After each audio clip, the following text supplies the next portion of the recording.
It wasn't one big thing that made me realize something was off, but 1,000 little things. We'd been together for a couple of years, and for the most part, things were good. We had our ups and downs, but what relationship doesn't? At least that's what I told myself. The first red flag was the way he started pulling away emotionally. He used to be the kind of guy who'd send me random texts during the day, just to say, "I'm thinking of you." But those stopped. The responses to my texts became shorter, and his "I'm busy" excuses were starting to sound rehearsed. Then there was the late nights at work. I didn't mind at first. He had a demanding job, after all, but it became a pattern. He'd leave at 8 or 9 p.m., sometimes later, claiming he was working on a big project.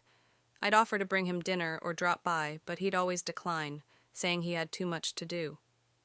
One night I decided to surprise him at work, thinking maybe he needed a little encouragement. But when I arrived, his office was dark, and the building was nearly empty. The receptionist said he'd left hours ago. I tried calling him, but his phone went straight to voicemail. That was when I knew. Something was off. The next few days were a blur of doubt. I went through his phone when he wasn't around and found messages. Not just flirtations, but plans, dinner dates, explicit texts, even pictures. I don't know why I needed the proof. I'd already felt it, deep down.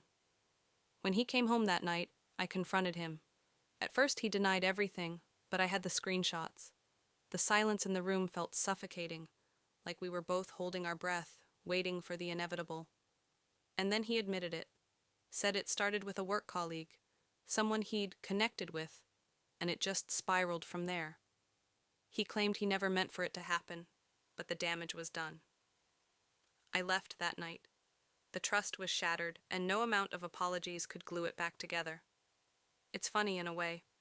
I always thought that if it ever happened to me, I'd see it coming from miles away. But it was the small things, the shifts in behavior, the inconsistencies, that told me more than any big gesture ever could. And when it all came crashing down, it wasn't one grand reveal. It was a quiet, inevitable truth.